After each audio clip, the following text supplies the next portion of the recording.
नमस्कार। अर्थशास्त्र विभाग में आप सभी का हार्दिक स्वागत है। पिछले व्याख्यान में हमने केंद्रीय बैंक के कार्यों के बारे में अध्ययन किया था। केंद्रीय बैंक यानी कि हमारे देश का रिजर्व बैंक ऑफ इंडिया। केंद्रीय बैंक के प्रमुख जो कार्य थे जिनका हमने अध्ययन किया था, नोट निगम का एक अधिकार है, बैंकों का बैंक है, ठीक है, समाज संग्रह का कार्य करना, आंकड़ों सूचनाओं का प्रकाशन करना, ठीक है।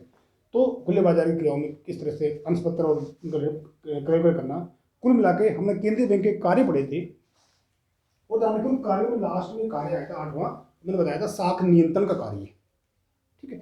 और मैंने चैप्टर के स्टार्ट में भी कहा था कि इस चैप्टर के अंतर्गत 2 सवाल बनते हैं। पहला, केंद्रीय बैंक के कार्य, केंद्रीय बैंक से आप क्या समझते हैं, और केंद्रीय बैंक के प्रमुख कार्यों का वर्णन कीजिए।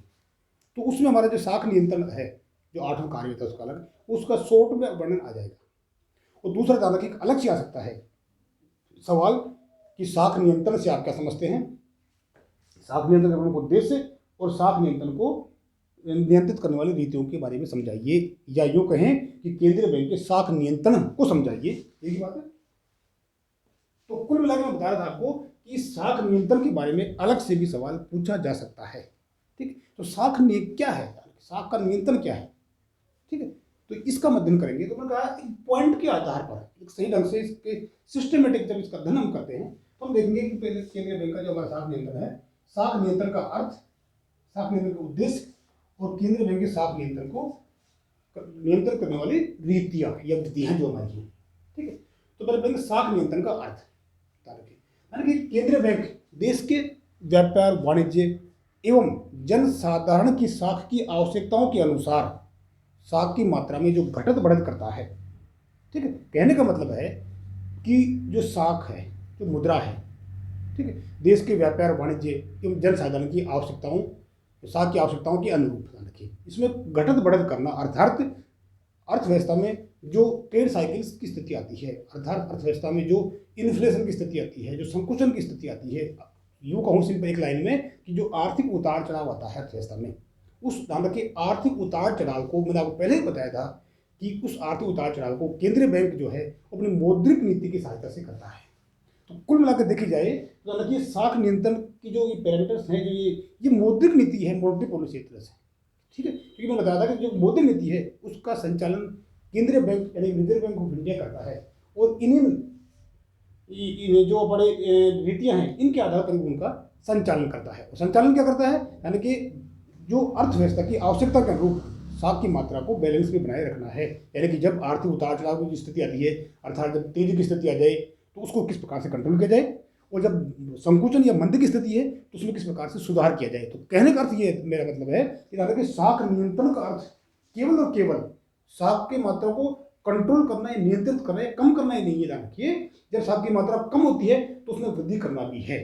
तो इसलिए साख नियंत्रण जो है वो किस प्रकार से देश की आवश्यकताओं के रूप, अर्थात हम जानते हैं, जिस पहले पिछले व्याख्यान में पढ़ाया, ये हमारी पूर्ण रोजगार की एक ऐसी रेखा है जो पूरी इकोनॉमी निरंतर आगे बढ़ रही है। कोई भी अर्थव्यवस्था इस पर अपने आप को बनाए रखना चाहती है, अर्थात ये सीधी रेखा तो प्राप्त नहीं होती है, लेकिन कोशिश की जाती है कि इसके इर्द गिर्द अर्थव्यवस्था की जो विकास की दर है उसमें इस प्रकार से उतार चढ़ाव की स्थिति नहीं आए। विकास दर हमारी जो है वो इस फ्लैक्चुएट नहीं करे। ध्यान रखिए, ये स्थिति आएगी, ये स्थिति मंदी की स्थिति है, ये स्थिति की स्थिति है। ध्यान रखिए, तो इस प्रकार से इन स्थितियों को कंट्रोल कैसे किया जाता है, ध्यान रखिए, केंद्रीय बैंक के द्वारा, उसे हम मॉनेटरी पॉलिसी या मौद्रिक नीति कहते हैं, ठीक है। तो इस प्रकार से ध्यान रखिए जो साख नियंत्रण है उस साख नियंत्रण के अंतर्गत इसका हम अध्ययन करेंगे। उदाहरण के लिए 2 प्रकार की नीति होती है, मौद्रिक नीति और राजकोषीय नीति। मौद्रिक नीति है जो रिजर्व बैंक ऑफ इंडिया की नीति है, केंद्रीय बैंक की नीति है।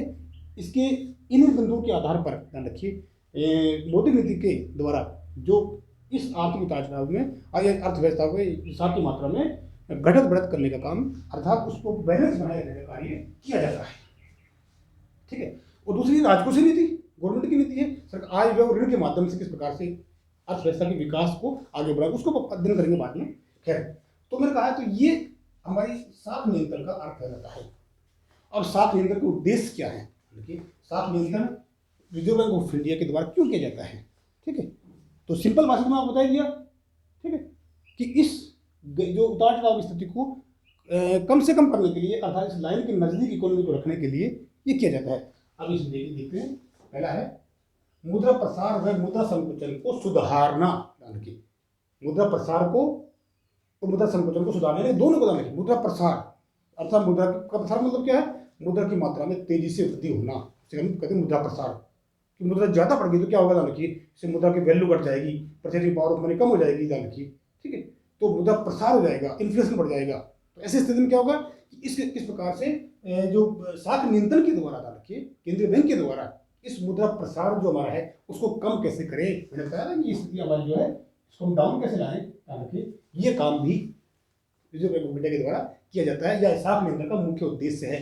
और मुद्रा संकुचन को सुधारना, मुद्रा संकुचन, मुद्रा की मात्रा संकुचित हो जाना, कम हो जाना, जान रखिए, तो उसको में किस प्रकार से सुधार या वृद्धि की जाए, जान रखिए। तो इस जान रखिए शाख नियंत्रण के अंतर्गत मुद्रा प्रसार और मुद्रा संकुचन को सुधारना है, अर्थात दोनों की जो स्थिति है उसको ठीक करना है, दोनों बैलेंस बनाए रखना है, अर्थात मुद्रा प्रसार को कम करना है, मुद्रा संकुचन में वृद्धि करना है। विदेशी विनिमय दर में परिवर्तनों को रोकना या सुधारना। विदेशी विनिमय दर में परिवर्तन, ध्यान रखिए। विदेशी विनिमय दर क्या है? विदेशी विनिमय दर कहते हैं कि एक देश की मुद्रा को दूसरे देश की मुद्रा में कैसे कन्वर्ट किया जाता है। जैसे हम जानते हैं कि एक डॉलर बराबर हमारे यहाँ 80 रुपये, फॉर एग्जाम्पल $1 बराबर 80 रुपये। ठीक है, और ध्यान रखिए जब हमारे रुपये की वैल्यू कम हो जाती है तो क्या होता है? $1 बराबर 50 रुपये। तो इस प्रकार से जो रुपये का जो विनिमय दर जो है, जो कम या बढ़ती हो ना, परिवर्तनों को रोकना, सुधारना, तो उसको किस प्रकार से उसको कंट्रोल में रखना, ध्यान रखिए। अगर रुपये तेज से गिर रहा है तो किस प्रकार से उसको स्थिर रखना, तो किस प्रकार से, ठीक है। तो ये काम जो है ये शाख नियंत्रण के अंतर्गत आता है, ये भी शाख नियंत्रण का, ये जो रिजर्व बैंक ऑफ इंडिया के द्वारा किया जाता है, मौद्रिक नीति के द्वारा। बेकारी में वृद्धि को रोकना, यानी बेरोजगारी में वृद्धि। मैंने कहा कि जब ये आर्थिक उतार चढ़ाव आएगा तो ये बहुत स्थितियाँ अर्थव्यवस्था के लिए भयावह है, तो किस प्रकार से इन स्थितियों में सुधार करना और बेरोजगारी में वृद्धि, जो हमारी बेकारी में वृद्धि को रोकना, अर्थात रोजगार में वृद्धि करना, किस प्रकार से, ये भी ध्यान रखिए। मॉनेटरी पॉलिसी के अंतर्गत इस चीज़ को ध्यान में रखा जाता है कि ऐसा जो हमारे हथियार हैं इनसे ऐसा कोई प्रभाव नहीं पड़े इकोनॉमी पे जिससे कि वो लोग बेरोजगार हो जाए। ठीक है, इनका उद्देश्य क्या होता है? ध्यान रखिए, इन नीतियों का उद्देश्य ये होता है कि अधिक से अधिक कैसे लोगों को रोजगार प्राप्त हो, रोजगार मिले। उत्पादन में गिरावट पर नियंत्रण, जो उत्पादन में लगातार गिरावट जो होती रहती है, देखिए उस गिरावट को कैसे रोका जाए, ये भी इस नीति का उद्देश्य होता है। अर्थात ये जो नीतियां हैं, ये जो काम करती हैं, तब आरबीआई का या केंद्रीय बैंक का ये उद्देश्य रहता है शाख नियंत्रण के द्वारा कि किस प्रकार से इन उद्देश्यों को प्राप्त किया जाए जो इकोनॉमी के लिए इंपॉर्टेंट है, आवश्यक है, जरूरी है। ठीक है, उत्पादन में गिरावट को रोकना, विदेशी विनिमय दरों में स्थायित्व लाना, विदेशी विनिमय दरों में स्थायित्व, अर्थात जो अधिक चेंजेज आ रहे हैं उसमें उस चेंजेस को कम कैसे किया जाए, जाने की, क्यों अर्थव्यवस्था के विकास के लिए जरूरी है, जाने की, लोगों को विश्वास बनाए रखने के लिए भी जरूरी है। जब रुपये की कीमत लगातार घटती जाएगी तो इन्वेस्टर्स क्या करेंगे? इन्वेस्ट नहीं करते, जाने की। तो इसलिए किस प्रकार से उस विदेशी विनिमय दर को स्थायित्व लाना है, लोगों को विश्वास बनाए रखना, जिससे क्या होगा? रोजगार बढ़ेगा, इन्वेस्टमेंट बढ़ेगा, तो अर्थव्यवस्था विकास हो जाएगी। खैर, नेक्स्ट है विदेशी पूंजी के देश से बाहर गमन पर रोक लगाना चाहिए। विदेशी पूंजी जो हमारी है, ठीक है, देश से बाहर न जाए, ठीक, और हमारी पूंजी है वो भी हम देश से बाहर कर जाए, अर्थात हमारा ऐसी पॉलिसी बनाए या शाख नियंत्रण के द्वारा हम ऐसा करें कि जो हमारा व्यापार संतुलन है जो हमारा पक्ष में रहे। ठीक, तो ये भी आरबीआई के द्वारा उद्देश्य रहता है। कीमत स्तर में स्थायित्व रहना है, कीमत स्तर ये तो है, कीमत स्तर मतलब प्राइस लेवल जो हमारा है, स्फीति की स्थिति जो होती है या संकुचन की जो स्थिति है, ये इसको किस प्रकार से इसको स्थायित्व लाया जाए आपकी। ठीक है, मतलब स्फीति भी नहीं हो, कीमतें बहुत ज़्यादा भी नहीं हो, बहुत कम भी नहीं हो, अर्थव्यवस्था की आवश्यकता कदम किस प्रकार से होनी चाहिए, ये बनाए रखने का कार्य भी आरबीआई के द्वारा किया जाता है। रोजगार में वृद्धि तथा पूर्ण रोजगार की व्यवस्था, रोजगार में वृद्धि इन पैरामीटर्स के द्वारा रोजगार में वृद्धि कैसे की जाती है, रोजगार में वृद्धि करना, ठीक है, और उस रोजगार में वृद्धि करना या पूर्ण रोजगार की स्थिति को बनाए रखना, कि ये भी रिजर्व बैंक ऑफ इंडिया जो हमारा है, केंद्रीय बैंक है, उसका कार्य है। ये शाख नियंत्रण के द्वारा ही या इन नीतियों के द्वारा भी किया जाता है। उत्पादन में वृद्धि, ठीक है, फिर से बात उत्पादन में वृद्धि करना, उत्पादन में वृद्धि होगी तो क्या होगा? उत्पादन में वृद्धि होगी, ठीक है, तो इससे और उत्पादन बढ़ेगा, इन्वेस्टमेंट होगा, लोगों की इनकम बढ़ेगी, ठीक है, उत्पादन के साधनों को रोजगार मिलेगा, रोजगार मिलेगा तो उनकी आय बढ़ेगी, आय बढ़ेगी तो क्या होगा कि वो एक्सपेंडिचर करेंगे, खर्च करेंगे, डिमांड करेंगे, और लाने का डिमांड जो फैक्टर है बहुत ही इंपॉर्टेंट है अर्थव्यवस्था में। जब डिमांड ही नहीं होगी, अभी हम देखा कोरोना काल में जिस तरह से किस प्रकार से हमारे विकास की दर जो माइनस में गई थी, ठीक है, उसमें क्या था? ये तो कारण था डिमांड नहीं है, ठीक है। तो डिमांड नहीं होगी मान के, अब हम देखा ऑटो सेक्टर में डिमांड तेजी से बढ़ रही है तो ऑटो सेक्टर हमारा तेजी से बढ़ रहा है। ठीक है, यानी कि डिमांड बहुत इंपॉर्टेंट है, क्योंकि डिमांड जब होगी तो उस डिमांड से नया इन्वेस्टमेंट होगा। ठीक है, तो उत्पादन बढ़ेगा और लोगों को रोजगार मिलेगा। तो इसलिए ये बहुत इंपॉर्टेंट है ध्यान रखिए, उत्पादन वृद्धि करना और व्यापार चक्रों से छुटकारा। अर्थात व्यापार चक्र क्या होता है? ट्रेड साइकिल, जो आर्थिक उतार चढ़ाव जो आती है अर्थव्यवस्था में, उन आर्थिक उतार चढ़ाव को इस साख नीति के द्वारा कैसे दूर किया जाए, ये रिजर्व बैंक ऑफ इंडिया का मुख्य उद्देश्य भी रहता है। आर्थिक नियोजन की सफलता तब तक विकास की तरफ प्लानिंग जो हमारे हम बनाते हैं, देखिए आर्थिक नियोजन, नियोजन मतलब क्या होता है? प्लानिंग।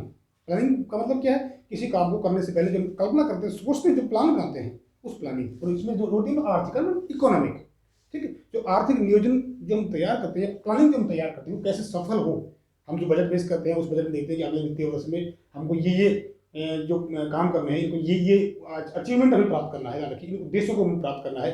तो उन उद्देश्यों को प्राप्त करने में जो आरबीआई है, रिजर्व बैंक ऑफ इंडिया है, उसका महत्वपूर्ण रोल होता है। अर्थात वह है इस मॉनेटरी पॉलिसी के द्वारा, साख नियंत्रण के द्वारा, कि इन नीतियों के द्वारा किस प्रकार से उस उद्देश्यों को प्राप्त करने का प्रयास करता है और तीव्र विकास की दर को बनाए रखने का कार्य करता है। लेकिन ये जो इम्पोर्टेंट चीज़ है, ये साख नियंत्रण के उद्देश्य में आता है। ठीक है, इसके बाद हम आते हैं हमारा साख नियंत्रण की रीतियाँ।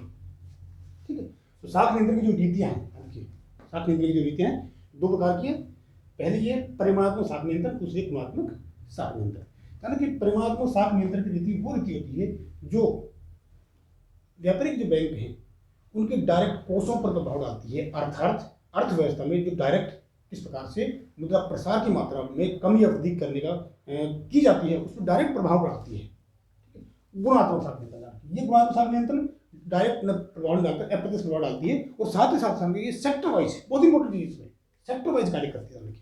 विभिन्न सेक्टर्स में हम देखते हैं कि एक सेक्टर तेजी से बढ़ रहा है तो उस सेक्टर को दूसरे सेक्टर जो डाउन हो रहा है तो हम कैसे उसका विकास किए। तो ये दो प्रकार की जो नीतियाँ हैं, ये हम नेक्स्ट व्याख्यान में देखते हैं किस प्रकार से नीतियों के द्वारा रखिए केंद्रीय बैंक जो हमारा है साख की मात्रा में कम या वृद्धि करता है।